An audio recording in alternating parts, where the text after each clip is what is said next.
তারপর একদিন আল্লাহর ইচ্ছায় আমার বাগদান হয়ে গেল। বিয়ের আগে আমি আমার স্ত্রীকে কখনো দেখিনি। বিয়ের পর তাকে মায়ের পাশে দেখে আমি অবাক হয়ে গেলাম। মাশাআল্লাহ, আমার স্ত্রী ছিলেন খুবই সুন্দরী। সে যাই হোক, বিয়ে হলো তখনই বুঝতে পারলাম সত্যিই আমার স্ত্রী সুহানা স্বপ্নের মতো আমার জীবনে এসেছে।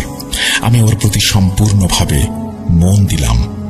সে দেখতে যেমন সুন্দর ছিল, তার চেয়েও বেশি সুন্দর ছিল তার স্বভাব।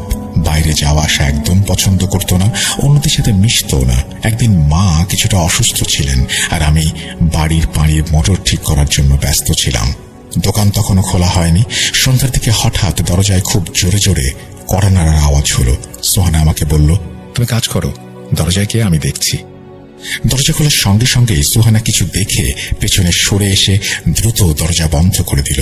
আমি জিজ্ঞেস করলাম, কে ছিল বাইরে? সে বলল, কোনো ফকির এসেছিল। আমি অবাক হয়ে বললাম, হয়তো দোকান বন্ধ দেখে দরজায় এসেছে। আমি উঠে ভেতর থেকে সেই ফকিরের কিছু একটা এনে দিতে চাচ্ছিলাম। তখন সোহানা বলল, আগে তোমার কাজ শেষ করো।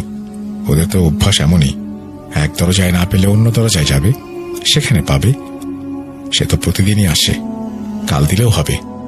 আমি তখন আসলে কাজের চিন্তায় হয়তো একটু আনমনায় ছিলাম। সোহানার কথা শুনে আবার কাজে লেগে পড়লাম।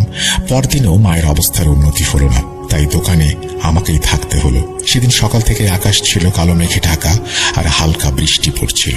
দোকানে তেমন ভিড় ছিল না। আমি সারাদিন অপেক্ষা করছিলাম, ভাবছিলাম আজ হয়তো কিছু অদ্ভুত ঘটনা ঘটবে। বৃষ্টির দিনে কি মানুষের বাড়ির জিনিসপত্রের প্রয়োজন হয় না? এমন সময় সোহানা বৃষ্টিতে ভিজে একটা থালায় কিছু খাবার নিয়ে এলো। আমি একবার বৃষ্টি, একবার সোহানাকে দেখি আর আল্লাহর কাছে কৃতজ্ঞতা জ্ঞাপন করি। ভাতের থালা তখনও আমার হাতেই ছিল। ঠিক তখনই সামনের রেল লাইন থেকে সেই ফকির বেরিয়ে এসে আমার সামনে এলেন। সে যত কাছে আসছিল ততই তার মুখে রাগের ছাপ স্পষ্ট হচ্ছিল। সেদিন তাকে একেবারে ভয়ঙ্কর দেখাচ্ছিল। বৃষ্টি তখন ঝড়ের মতো হচ্ছিল, আর সে যেন অজানা থেকে ধীরে ধীরে এগিয়ে আসছিল। তার বড় বড় সুরমা দেয়া চোখ লাল হয়ে উঠছিল। মনে হচ্ছিল যেন সে কোনো ব্যাপারে প্রচন্ড বিরক্ত। আমি কিছু বলার আগেই থালার সব খাবার হাতে নিয়ে তার ব্যাগে দিলাম। সে বলল, গতকালই প্রথমে এই বাড়ি থেকে আমি খালি হাতে ফিরলাম। তার গলার স্বর ছিল ভীষণ গম্ভীর। সে সুহানাকে গভীরভাবে দেখছিল। আমি বললাম, ফকির ভাই রাগ করবেন না, কাল আমার মা অসুস্থ ছিলেন। আমি এই কথা বলতেই সে রাগে গজগজ করতে লাগলো।